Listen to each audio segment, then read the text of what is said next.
Hello, hello, it's Memento. And you know what's tough? It's rough when you have to take on debt.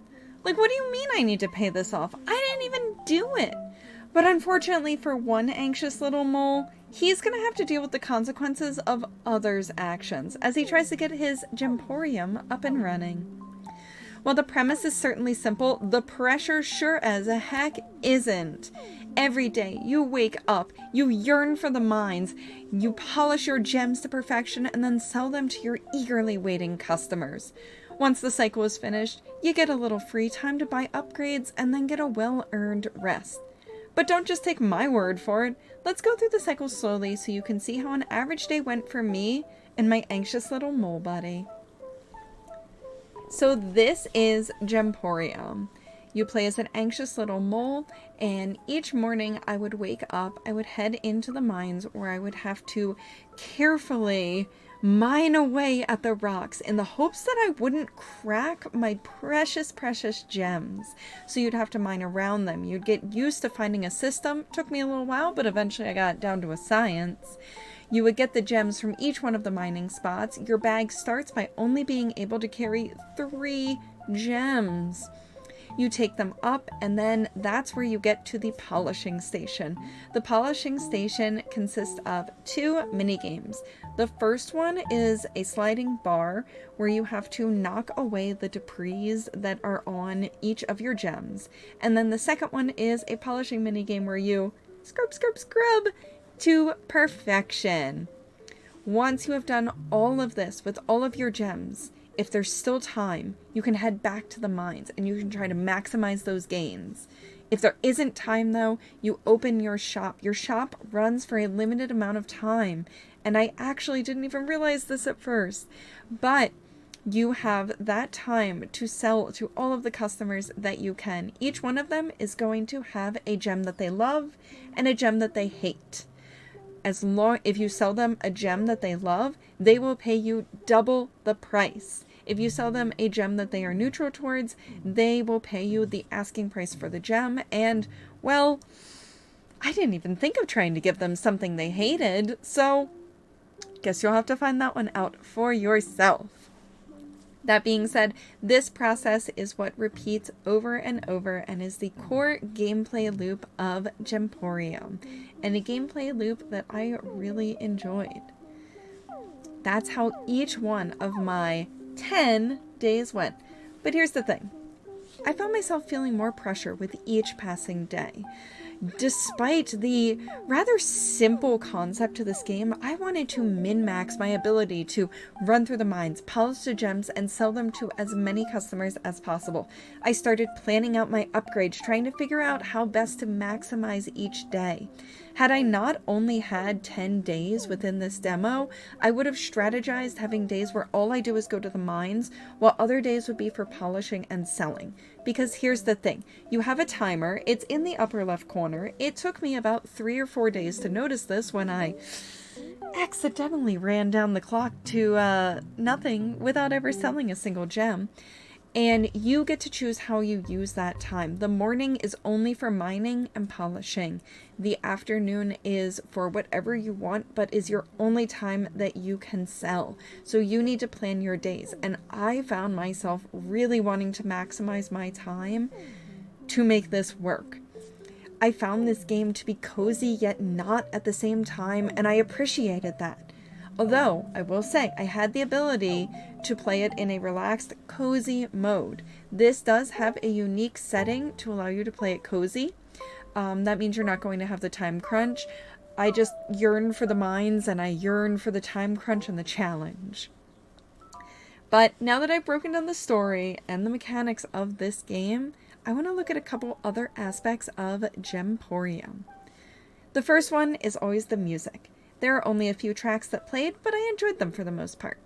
My one problem actually ended up being the static effect that plays over each of the tracks. While it's meant to give the sort of vibe of an old-timey record, I found it distracting.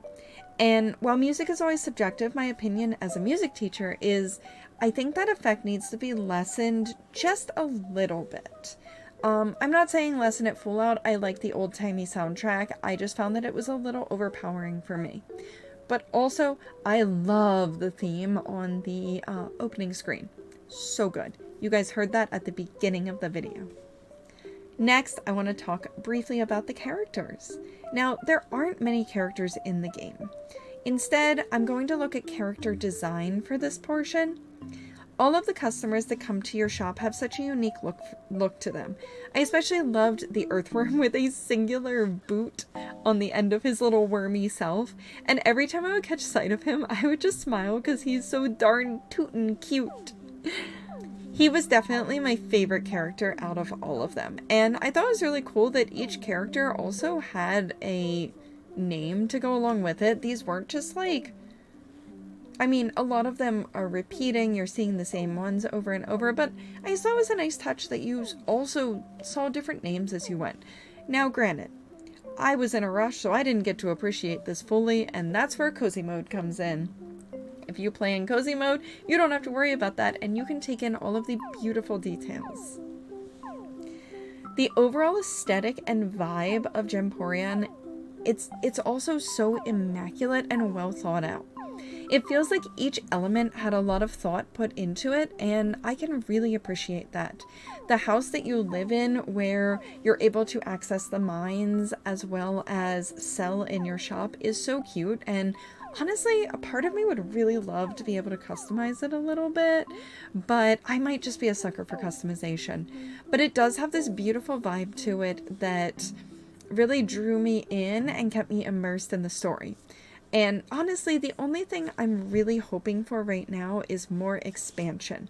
Like I explained earlier, the gameplay loop is so simple, though I already see some promise with the artifact that I was finding in my final day.